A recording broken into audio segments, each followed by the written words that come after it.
Welcome to Video 1, Introduction to Solving Basic Problems. Now that you've been working with your students on comparing and labeling numbers, you've reached the final content module of this toolkit, focused on solving basic problems. It's time for children to become even more comfortable applying their understanding of numbers to the world around them. Time for them to build on their sense of how useful and helpful numbers can be. It's worth noting that even though we turn our attention to solving basic problems, this module will not emphasize the use of numerals, that is, the number symbols we typically use in arithmetic, such as 3, or the plus and minus symbols we adults commonly associate with adding and subtracting. At this early stage, it is especially important for children to focus their problem-solving efforts on real, concrete situations that have specific meanings for them. Numerals and other symbols add a layer of abstraction and complexity that can create confusion, especially if children are focused on learning how to produce and use them in preschool and pre-kindergarten. It is appropriate to begin to provide opportunities for children to recognize numerals, as in, oh, that's 4, as long as you keep associating them with something that can be counted, whether objects or a visual representation, for example, dots or other shapes. And there is nothing wrong with keeping your language focused on the less formal adding to and taking away, rather than plus and minus at this stage. This module breaks down solving basic problems into several sections. First, you will focus on helping children use counting to solve problems. You've been doing some of this since Module 2, Meaningful Counting, but we'll do it more deliberately during this module. Children need to see how counting can be used when you wonder, how many? By giving children lots of experiences using counting in meaningful situations, you prepare the way for more complicated uses of numbers to solve problems. Module 4 also shows you how to help children use a counting all strategy to describe what happens when two sets are combined, essentially an addition problem. To help make the steps of addition particularly clear, it's useful to encourage children to count each of the sets that will be combined first, naming each cardinal amount. Only then should they actually combine them and count the amount of this new, larger set. It may seem like a lot of extra steps, but it helps children conceptualize what is happening.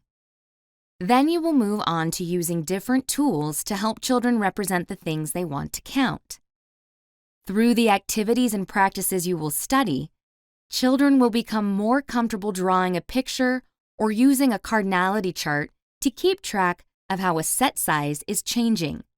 Fingers are also an excellent tool for helping children organize their thinking about changing set sizes, and you can help them learn to use their fingers for this purpose. With practice using these different types of tools, they will eventually be able to determine how many, even when the objects themselves are not present. Finally, this module will provide you with ideas for helping children become familiar with the specifics of how small numbers combine and separate. For example, the idea that 2 and 3 combine to make 5, or that 4 can be separated into a set of 3 and a set of 1. For preschoolers, you will focus on number combinations under 5. Kindergartners are ready to think about number combinations up to 10. While you won't be focusing on children memorizing basic facts, having those combinations start to become more automatic will be very helpful for the more complicated arithmetic to come. The developmental progression for solving basic problems includes information about how all of these different approaches develop. It divides the development of children's math skills and understandings into 3 bands.